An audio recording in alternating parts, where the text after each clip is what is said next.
Hey, Ryan, there's the telescope. Telescope. Dude, that $1,000 telescope's got nothing on RC cars. Right? Dude, we see the telescope. That's awesome. Yeah. I was just saying, They Dave, use it 1 time. Yeah. that's usually how it goes. You're like, oh, shit, that's really hilarious. cool. Wait, what am I looking at? There Screw it this. This is too much work.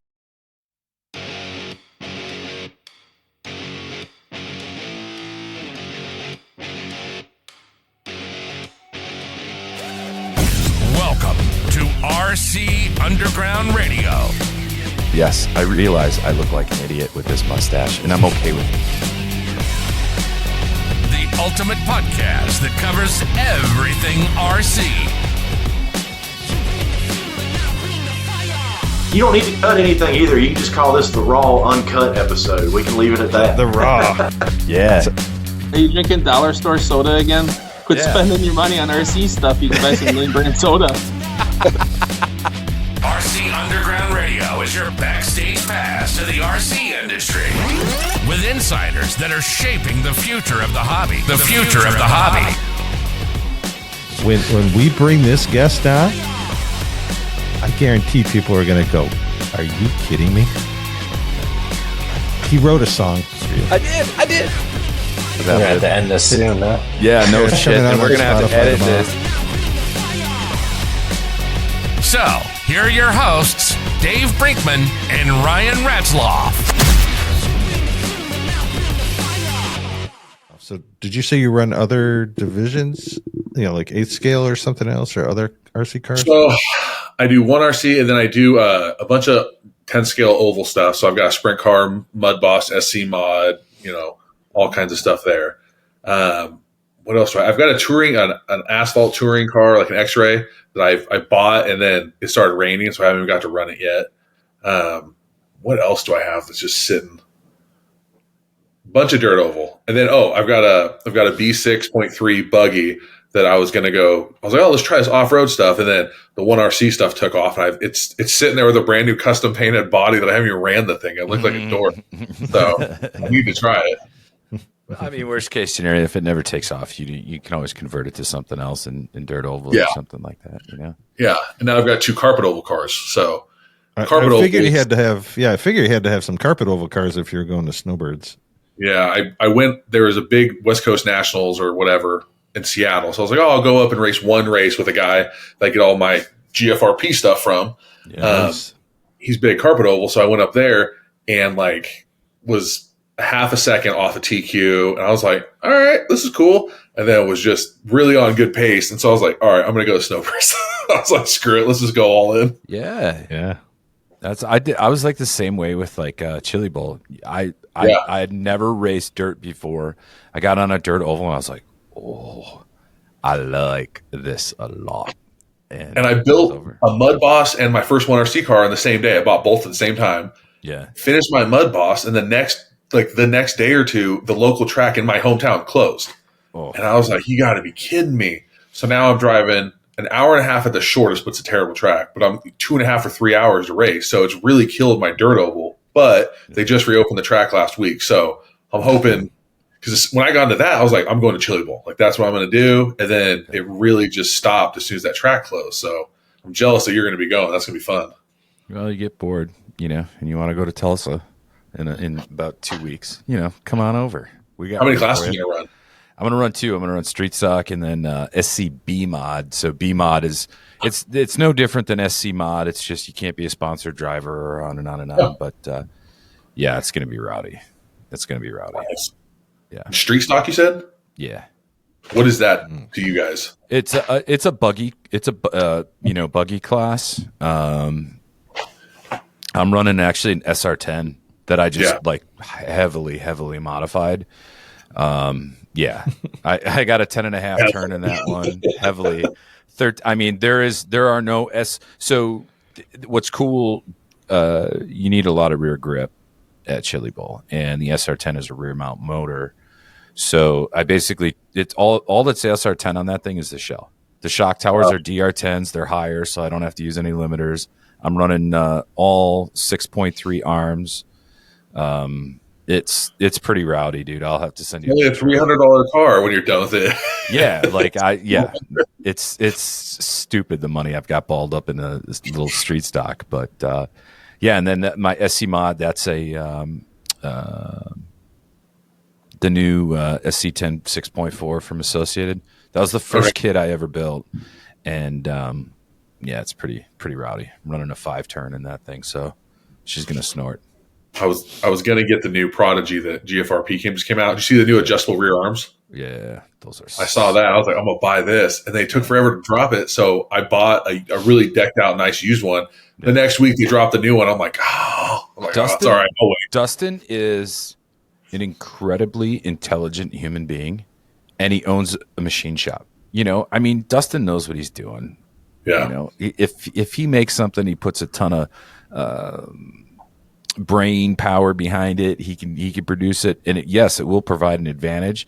But he's strategic enough about that. He'll do it after he drops a new chassis or midway through the season, and guys are just like a moth to flame. I got to have that. So, he's a smart cookie.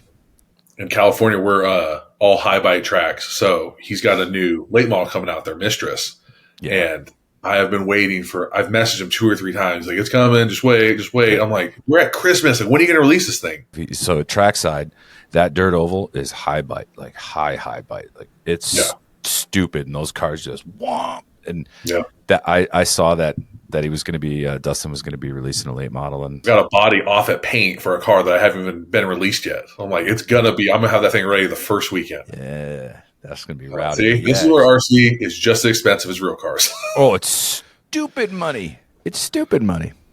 But whatever, they'll print more. Yeah, for sure. So, what's your body choice? What body companies do you use? So the only one, so the GFRP, I'm running all GFRP stuff, and then Mud Boss, I went with it's a Salvas body, but it's Dark Side Studios or Designs. They do a crazy chrome wrap body, so I did that for that one. And then for the late model, I didn't know what to go, so I think I just went. I think it was J Concepts Late 8 or something like that body. It's like a real, a lot of people have ran it back in the day. Yeah. I was going to go, you ever heard of Sipple or Sipple? Sipple. Yep.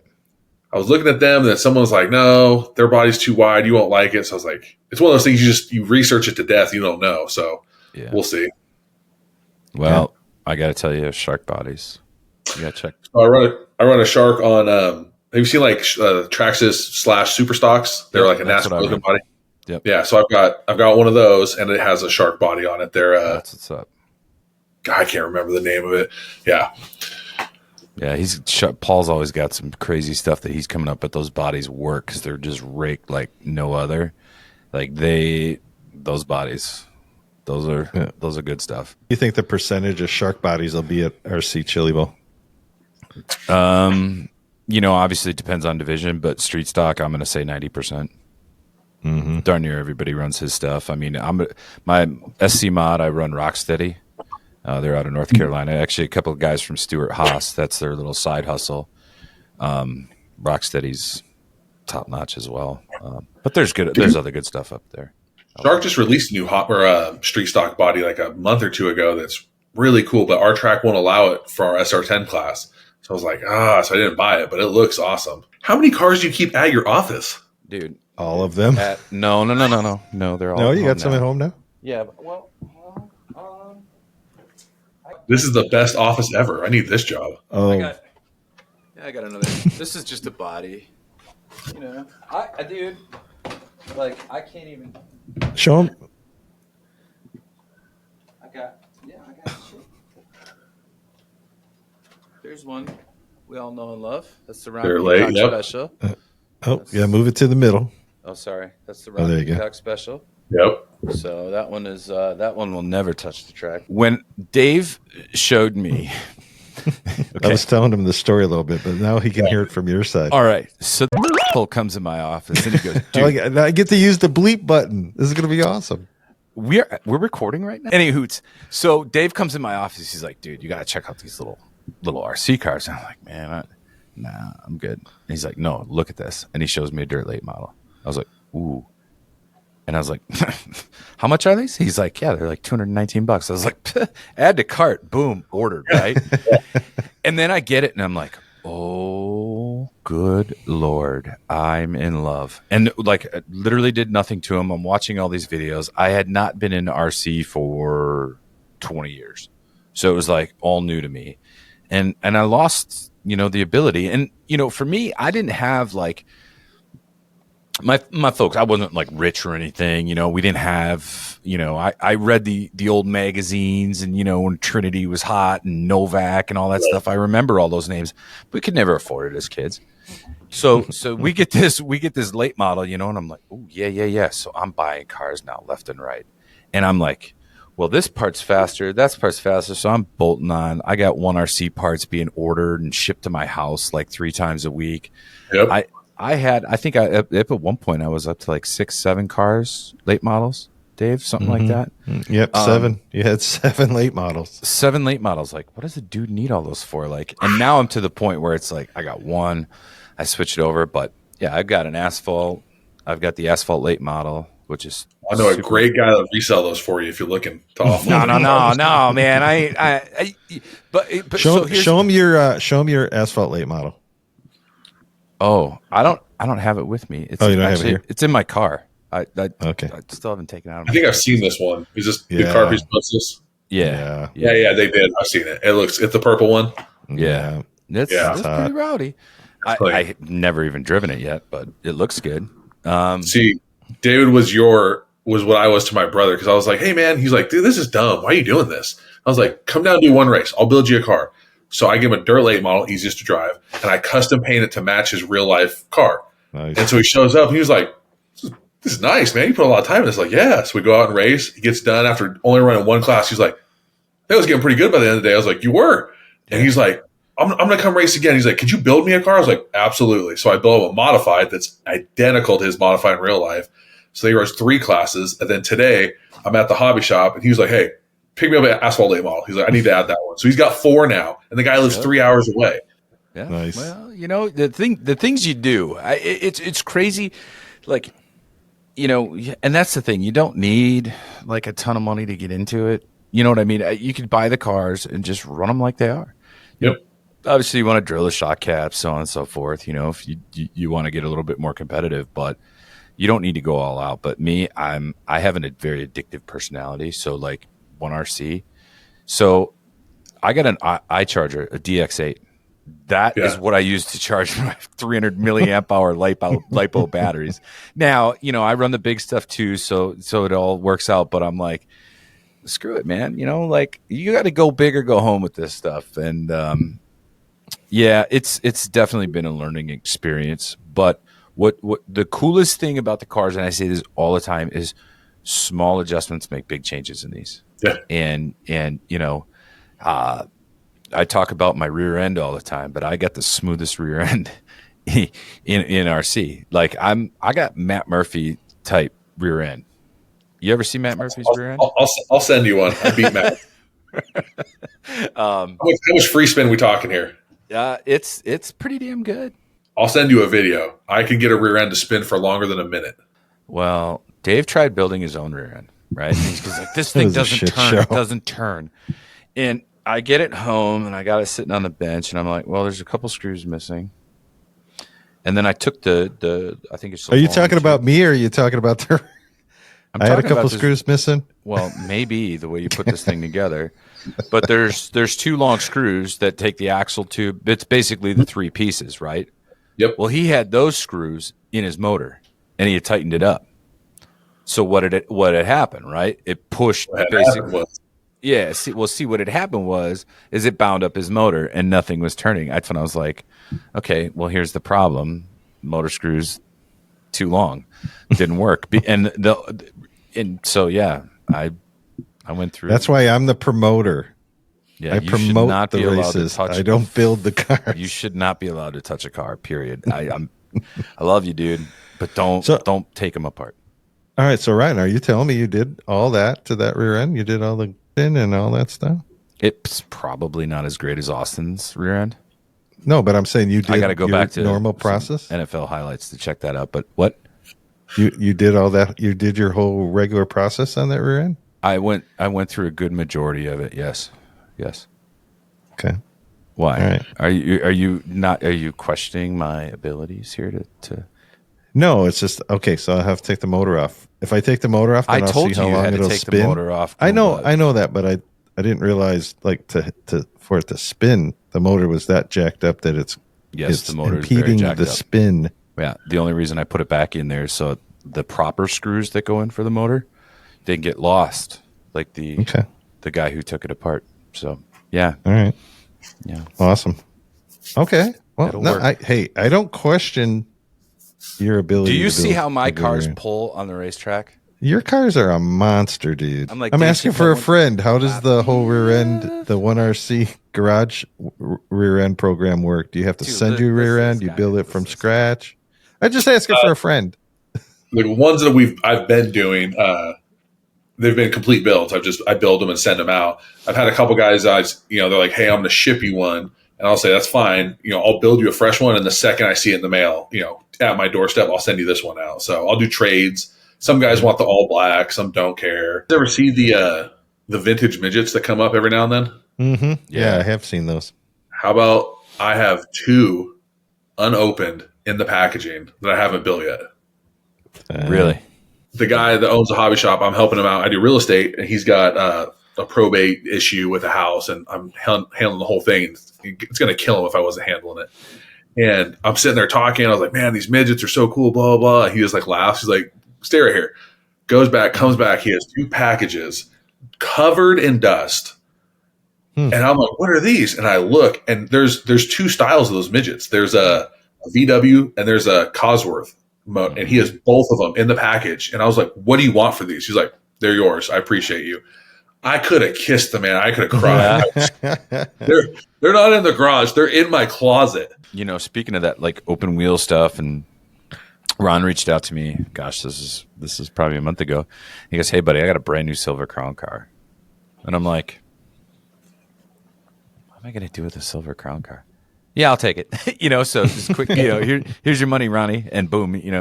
2 days later, of course, knowing Ron and the way he ships everything out, that thing just shows up at my doorstep. And then I was like, "You got a sprint car?" He's like, "Yeah, I got a pretty cool sprint car. It's pretty modded out. It's good to go." I was like, "Yeah, just send it. Yeah, how much do you want for it?" And so like, I don't know. I'm gonna try and do the open wheel thing again. I did a little bit of the asphalt mod. I wasn't a big fan of it, but Charlie has a great time with the Silver Crown and all that stuff. So I think I'm gonna try that and run that at the underground a little bit and see what I can do with it. So. If you get it going, I'll bring mine up. I just finished one a week ago, and that's kind of how Ron and I met. Is he was like, "Dig through my parts. I've got stuff for Silver Crowns," and I ended up building a Silver Crown to run. And I don't run sprints. I just run a midget. So I did not have the setup right last time. So I'm hoping to get it a little bit more dialed in. Yeah, I'll be curious to see how. I'm going to put a conventional setup in it, and we'll see. I'm sure I'll change it around, but yeah, I'll give it a whirl, David. Maybe next race. Yeah. Austin, you got to come out before May. You just got to come another time. I wonder what flights to Milwaukee are. Dude, it's Milwaukee. They're cheap. That can't be bad. Nobody wants to come to Milwaukee. I just booked my snowbirds today, and it only cost me from California. It cost me $350 round trip to Orlando. That's dirt cheap, actually. Yeah, so if Milwaukee's cheap, I might do it. We'll take care of you. We'll I don't know if we'll make sure you have a good time while you're here. When is that race at the underground in January? When is the next race? 20th. Oh yeah, no January for me. Yeah, no. January's going to recommend traveling here in January. I'll probably have the chili bowl flu, so we'll see if I can make it. Yeah. I'm stocking up on emergency now, and doing the same thing for birds. Yeah, you gotta like. I've been taking it. Everybody in my house is sick. My wife's like, "Why aren't you sick?" I was like, "Do you notice every morning I chew 3 of those emergency gummy things?" I was like, "I'm unstoppable right now. Like you cannot." I'm basically, I don't know if you noticed. He can fly. He actually can fly. Yeah. So, no, that's so cool that you're going to snowboard. So you're going to be? Are you going with anybody out there? Or? Yeah. So The guy I bought my GFRP sprint car from, he's big into carpet oval. CNC Motorsports, his name's Art Crescitelli, and he builds all these SKs, these 17.5 stock cars. And so he's the one that built my SK to run up in Seattle. And when I was up there, I found another car of his that was for sale, so I bought it. And so now I've got two. And so me and Art and a bunch of guys on his team are going out to Snowbirds to race. So with the guys that I do the transmissions with, Larry, he'll be down there and a couple of his buddies. So we've got a group of like 5 or 6 really good guys that are going. So I'm looking forward to it. Yeah, that's that was like for me. Chili Bowl first year I get invited out, and what was crazy is, we're going with about 5 or 6 of us. We're all putting together. We got group chats going on. So my buddy Tony Balistreri, dude's awesome. He made like a pit layout of how we're going to set up our tents and tables and who's bringing what. And Matt Murphy wanted to do some karaoke out at Chili Bowl. He wanted to do a karaoke challenge. So my buddy Jordan is bringing his rig out there. We're going to be doing some karaoke. It's going to be a blast. But like, it was so cool is we got all this stuff going on, but we're all texting going, okay, this night I'm going to make chili and that night is going to be taco night and blah, blah, blah. Like, that's so cool that you got a big group of guys that you're going with, and you're going to have a blast there for sure. Yeah. And like I was talking about, I was like, I think RC is half fun, but it's half, us guys looking for that camaraderie, that you had in sports, you had in those things. And you get older, you get into a career, it kind of goes to the wayside. And then you find this hobby that you let your guard down, you let yourself be a silly kid again, and everybody's just having a great time. So it's like, that's half of it right there. Right. Yeah. And that was the thing that like Murphy said. He goes, yeah, there's this huge party going on. And there's like, oh, by the way, there's a RC race going on in the background too, and that's what I'm looking to do. I just want to have a blast. And the thing is you want to learn some stuff too. You're going to be there with so many talented drivers. And know a lot more than you. Yeah, they know a lot more than you, but you can hook a chain to their bumper and try and run their line, and get better. That's what I'm looking forward to. Is just trying to get better. And I'm sure you find the same thing. You're probably a better wheelman than me, but that's the cool part of it too, is you can actually take from that and gain some experience. And just, not only how the race day works, but just running a better line or maybe coming up with a different setup, something you didn't think that would work. So yeah, there's no doubt you're going to come out of RC. You're going to come out of RC Chili Bowl a different driver, right? Yeah. You're going to learn so many different techniques and things you didn't even think you could do that you started doing, and then that's going to apply to the rest of your racing. Yeah, so many things I couldn't do, like how many beers I can drink in a day. That Well, wait till you Here make I thought my into limit was like main. 18. It might actually be 30 by the time I get out of Chili Bowl. Yeah. Well, what's going to be a bummer is, so his nickname is G-Main because he basically said that he has an A-main car, but he has G-main talent. So everybody started calling him G-main, but I don't think that's going to happen after Chili Bowl. I think he's going to surprise himself. I have low expectations. I'm there to have fun and learn and get better. I want to apply what I learn, in setting up a car. I'm going to be going with some ringers. Jason Van Nuys, he's got a gold. I think he's got 2 gold drillers on his shelf. Like I just want to just absorb. Just follow that guy. Yeah, follow him, but understand, mounting shocks, right? And the relationship to what they, or the effect that they have on the car, setting them in the right angles and so on and so forth, and working with shock valving. I want to learn more about that. I mean, I've done it in asphalt late model, rebound compression. It's pretty simple, but the RC cars just in general are a different beast. So I'm looking forward to all that stuff. It's going to be. I think where your game is going to step up too, Ryan, is you always say that the race is won in the shop, right? Mm-hmm. So when you see other people doing shop stuff, and now you're going to add that to your knowledge. Yeah, I think that's where your game is really going to step up to. The question is, in all the forms of the RC you do. Yeah, will I be able to retain any of that though? That's a problem. Because what did I have for lunch today? Does anybody know? Because I don't. I can't remember. But when it comes to technical stuff, that's where you do retain. Yeah. That's for sure. That's my jam. That's what I love. So With the same cloth on that one. Yeah, can tell. Oh yeah. Can tell. Oh yeah. I'm totally awesome. stealing Austin's rear end prep method because it's. I'll send you some complimentary ones. See if you guys like them. I'm just going to send you the car, Austin, and then you just send me an invoice. I'm not stepping on any toes here. Ryan sounds like a setup guy over here. He is, but he doesn't have any time. I don't have any time. I don't. I got kids' sporting events. I got basketball. I got this. I got that. It's like. Plus, he already has other people's cars that he's working on, so I'd be at the back of the bus. Dude, yeah. I got 2 1RC cars I still haven't even touched yet for other guys, so I'm just, You're in the same business, man.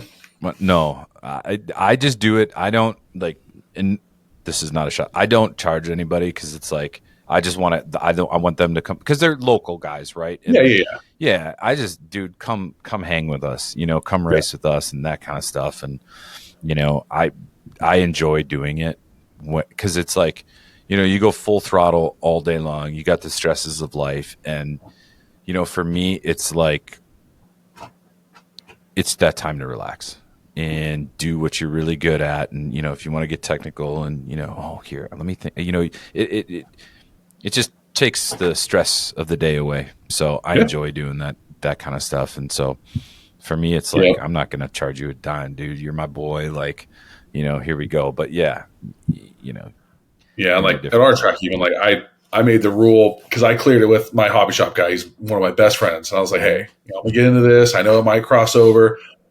So we had to talk, and I don't talk 1RC garage at my track. I don't talk. Some people have caught on, but nobody will ever buy a car from me. I will not sell there, and if they want speed seekers, I tell them everything up front. I don't. Yeah. There is no, I give them everything. We're on the same page there. So I've got the entire rest of the country to sell to and do things for.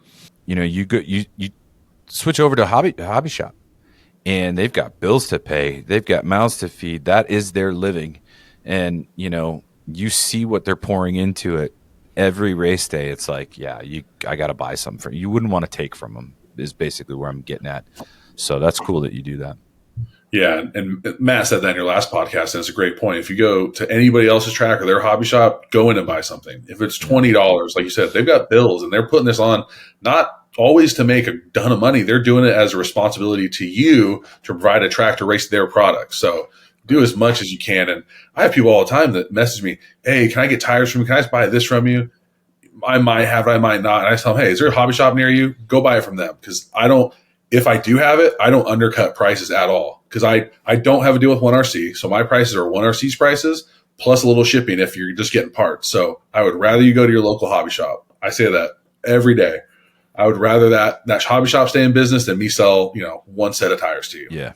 Yeah, for sure. And it's you can go on 1RC's website too. And support them if you don't have anybody that's local. So we're talking about what's right and what's, people doing things the right way, the honest way.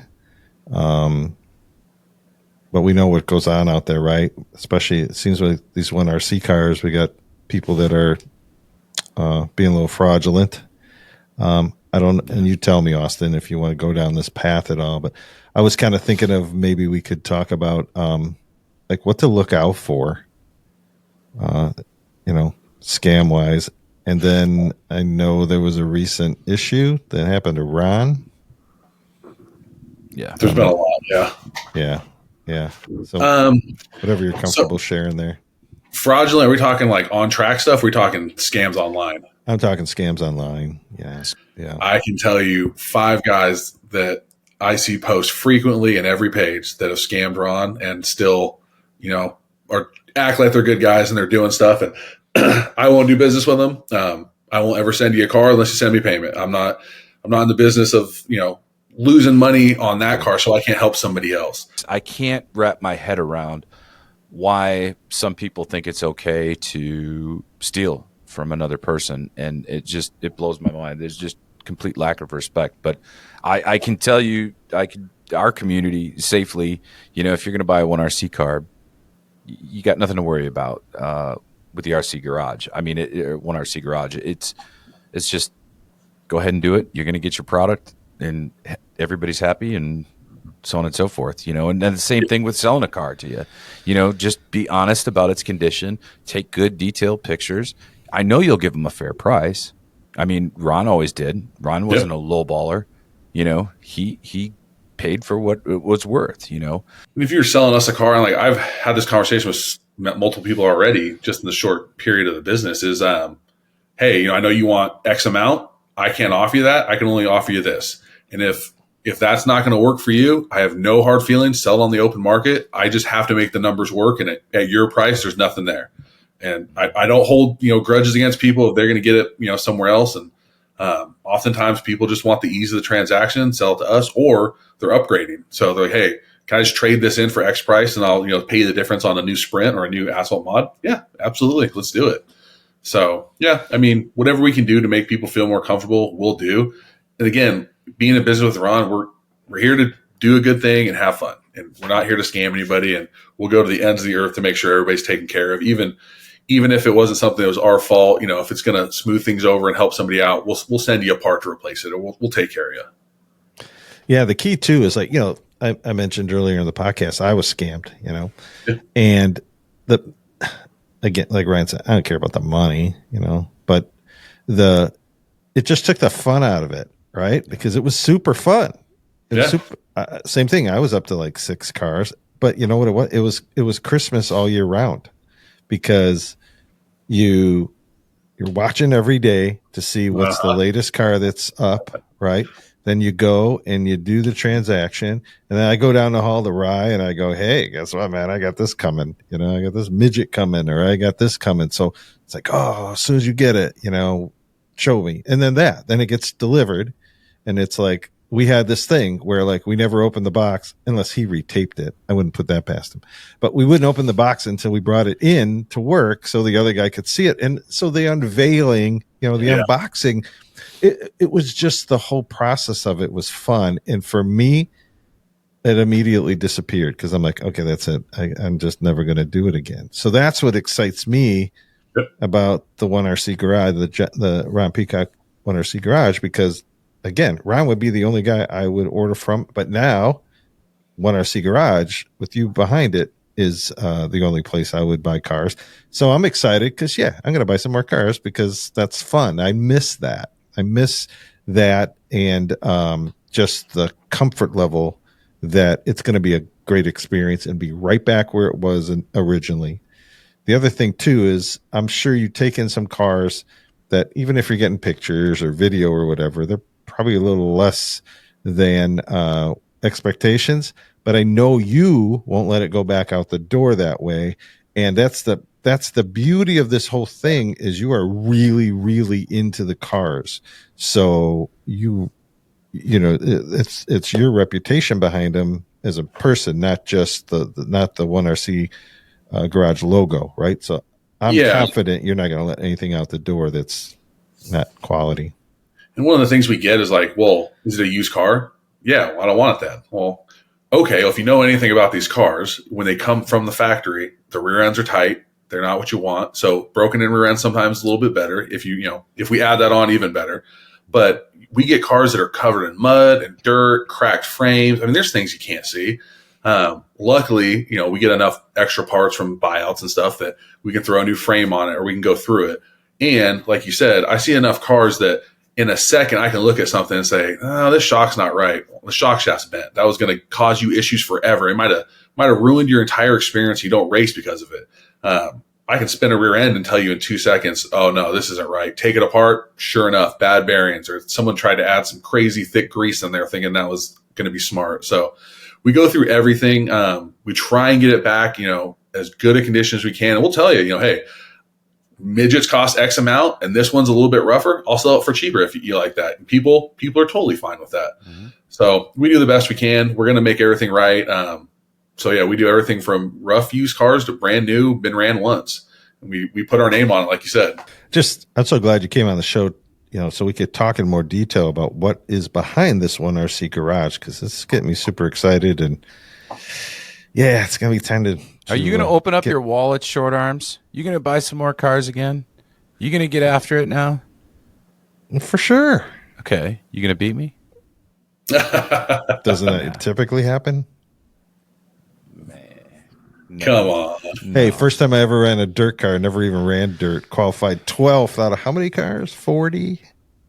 Where did you Did you qualify build that that day, car? Ryan? Did you build that car? No. But I drove it. I drove it like I stole it. Roasted. Mic drop. Nope. I drove it Yeah. like I stole it. You Yeah, built your car. exactly. Where were you after the first 2 rounds? In the G main. In the G-Main where my talent got me. Nah, I got better. Yeah. You had it. Yeah, it was. I you tell did- everybody, You did yeah. really well though. You did really well. Yeah. Dale out at Attitude let me run the car. And like I say all the time, a blind monkey could have drove that thing towards it. Anybody else drove that car? If Ryan jumped in that car based on, because he didn't quite have the build experience at the time, and now he does. But at that time, he would have put it in the A or the B. I did get to the B. That was cool. But yeah, then I quickly ran out of talent. Yeah. Didn't make the A. You'll have that. It happens all the time to me. But Dale's going to put me back in that car next year, so Is that? I got to back it up. I got to text him and That's tell the him to problem. charge You know, for it's that. like when you go out there. You know, it's kind of like an offensive lineman that scores a touchdown. Is it kind of like that? And then how do you back that up? Yeah, there's some luck to all of it, I guess, right? It was great. I loved that video. Yeah, it's forever immortalized on Facebook. It's Yeah. And you were at Sports Center. I mean, come on. Sports Center top 10. Yeah. That was awesome. That was awesome. So I think in another interview I saw that you did that you guys talked about, that was an actual play that you practiced and worked on, right? Yeah, we had drawn that one up the previous year. It was just a hook and ladder kind of deal, trick play, and we never got to run it. And then the next year, we're like, hey, we still have it in. Let's do it. And like, sure, I'm athletic. I'm amazing. I just got to score a touchdown. It also helps that Derek Carr's throwing a pass to Devontae Adams, and 4 guys tackle Devontae as he throws me the ball. Right, you know, right. No one's expecting 300 pounds coming around the edge, sprinting with a ball in his hand. So that was the best part of that entire thing. Is I scored in the end zone in the corner where the student section is, and my brother is front row in the student section losing his mind. And you see in the video, I look up and I put my arms out and I'm looking right at my brother as he's just going insane. That's so awesome. That's awesome. That still gives you goosebumps kind of story. Not many people get to say that they've, scored a touchdown like that. That was a cool video to see. Like, it's like, did that just really happen? You know, you're like doing the what happened? You know what I mean? Like double take kind of thing. That was super cool. Super cool. That was a great time. That was core memory for sure. All right, boys, we probably have one more topic. So, Austin, what do you want to talk about? We've been hogging all the questions and hammering you with stuff. Anything that you want to make sure we get out there? I'm looking forward to getting out to Wisconsin for a race with you guys. Do you guys have any dates that everybody is invited to or big races that put on the calendar? Yeah. I actually have a whole calendar page right at the RC Underground page, but I can send you all the dates. And then, like we said, the Foam Oval Nationals. That's where everybody's going to be coming from everywhere, I think. That's May 18th, I believe. Okay. 16th or 18th. I'll double check. But yep. yeah, whatever the Saturday is. I think it's going to be a multi-day show. I think it's going to be Friday practice, Saturday racing. Maybe we get it all in Saturday, but, because I really want to make Sunday a travel day for everybody to get home. That's fair. But we'll see. We'll bang through it as much as we can on Saturday. Just depend on how many people come and how many different divisions there are based on the cars that they bring. 17th, 18th. Yeah. No, I'll 100% be at that race, and I'll throw some prize money in and maybe a free car to main event winner. So we'll have to up the stakes a little bit. Yeah, the whole deal is going to be charity. So we're hoping to raise some great money for different charities, and we're going to do some state versus state stuff. And yeah, we got some cool ideas for that one. As we get closer, we'll talk more about it. We should do another podcast when we want to get together and do some speed secret stuff, some setup stuff. And Matt does it. Matt's the only one out there doing anything with videos of what to do. And I think it'd be good to get some guys together and just kind of share what works for us. Yeah. Did you see what George did this week, Ryan? No. So our guy, George Murray, he's won 2 races down there now. It's funny because George and I, we raced way back in the early 80s, a little bit into the 90s. And then he got out of the hobby, and then we do this race called the Kenman, which That's my dad, Ken Brinkman. You know, you probably heard that whole story. So I got him to come out. He's like, I don't know, you know. And so then I talked after later. I was like, why are you hesitant? He goes, very much like you guys. He's like, you know, I just have that kind of personality that I knew if I did it once, I was going to dive into it full time again. And I just needed to make sure if I did that, does it fit into my life? And obviously his wife was like, do it. You need something. You need a hobby. So now it's to the point that he only has one car. So I'm impressed with that. But he built a replica of the underground in his basement. So he does all his testing. He does he has a home track to test. And what a difference, right, Ryan? Dude, from the time he built that track, now he's won two races in a row. No, two in a row. Yeah. No, he won the Kemen, and then Aaron won, now he won the road. But we ran a road course. And he won the road course and the oval. So he's the only guy that can say he's won on two different tracks. Dude is like, if I had a test track, you would never see me in the house. I would be down there the whole time. Right? Like Charlie Kuzma, Digital Fabrication. Yeah. Have you seen his track? Yes. Mm-hmm. It's the nicest track that no one's ever raced. Right. Mm-hmm. And that's why I tell him, I'm like, dude, can I just come over and like I'll sleep in the garage. It's fine. Oh man. He sent me a photo. I was like, is that the track you raced? He's like, it's just the one I have in the back of my house. I'm like, what? Yeah. Yeah. Dude. Charlie doesn't do anything small. Oh my gosh. He might be here for the Nationals. He said he's trying to come. JB Trickle, probably Murph. Yeah. Maybe this could be the Mecca where, like, honestly, some of the best 1RC racers will all be at the same time. Some guys I think are coming from DFW. Oh. Yep. And you're bringing them for all over the country. Hoping, you know, just do a really nice thing for some charities. But yeah, that's my thing. I just, you know, I grabbed the foam oval nationals because I'm like, well, nobody else has done it. There's a carpet nationals. There's the dirt nationals. I'm like, I'm grabbing this foam oval nationals before anybody else does. And just seems like, and it's crazy, but people have said to me like, oh yeah, running at the underground, that's on my bucket list. I'm like, it's in my basement, dude. It's in my basement.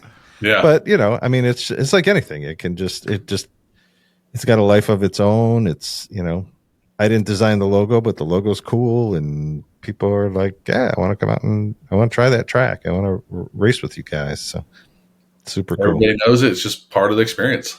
Yeah. It's been awesome. And this is one of the first things I found when I got hooked is I was looking for you. I scoured YouTube and Facebook and found a little bit of Matt stuff. And then I found this podcast and I was like, oh, this has to be the first of many. And you're the only one I found. And I've stuck true to this every since. So good on you guys, because this was one of the things that I remember leaving the hobby shop listening to your podcast. That's crazy. Seriously? Yeah. Yep. Wow. Well, that's so cool to hear. Like, I mean, and that's the thing. We never thought it would like reach kind of that level, right? Where guys are actually listening to it. Yeah. And it's just neat. And then, you know, you meet people that like listen to the show and you're like instantly friends. And that's what I love about it. Like, I'll go to my local racetrack and I'll wear an RC Underground shirt. And they're like, are you that guy that's on the podcast? I was like, yeah, go ahead. Go ahead and pick on. He's like, yeah. Dude, we love the show, man. And I'm like, oh, you're not going to make fun of me? All right, cool. What's going on? You know, like, I don't care if they did make fun of me, but it is just neat, like being part of something. And then you have that icebreaker, because I'm not, believe it or not, I'm not one to just go out and start shaking hands and holding babies, right? Like I'll kind of stay in my own little, you know, my little bubble. But I met some really cool people just seeing the logos or whatever on my gear, and they're like, hey. So it is humbling to know that that we do have a lot of dedicated listeners and like people that just really enjoy it, because for us, we're like, I don't know, you know, you kind of just two buddies talking. Who cares, we'll right? just start rapping is. on stuff, you know, and then like, again, we have hosts like, or guests like you on, and it that is really super cool that people take the time to come on and get nerdy with us, you know, for an hour or two and you know, talk about what we're passionate about. So Whose dad bought out an RC store?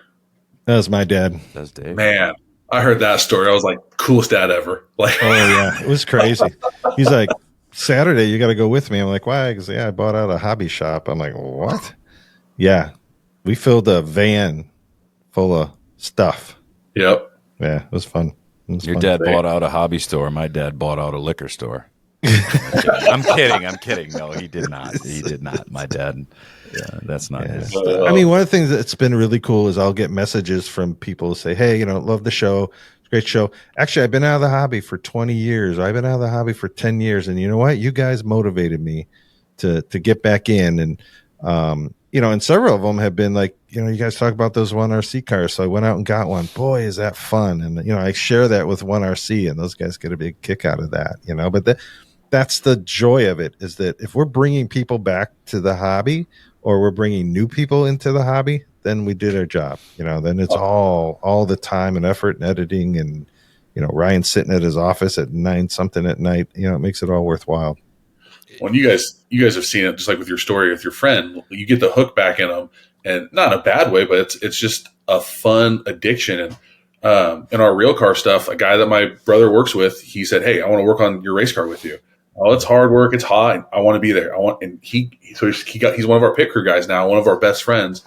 Turns out he did RC when he was a kid, and he got out of it because he's got a family and all that. So me and my brother start racing and do these RCs, and we're on a call the other day, and he's like, hey, can I come down and try one of these out? And I said, oh, buddy, I got you come anytime. So I think next weekend he's coming down to try it out. So we'll see if there's another one that gets the hook right there. Oh, yeah. Austin, again, we just, on behalf of RC Underground, all our listeners, they're going to learn so much. Thanks for what you're doing for this hobby and what you're doing to continue the legacy of Ron Peacock. We couldn't thank you enough for that. Absolutely. I appreciate you guys having me. Hopefully we can do it again. Thank you for listening to the RC Underground Radio Podcast. Be sure to like, subscribe, and tell your fellow racers about the show. Tune in again next week for more RC content.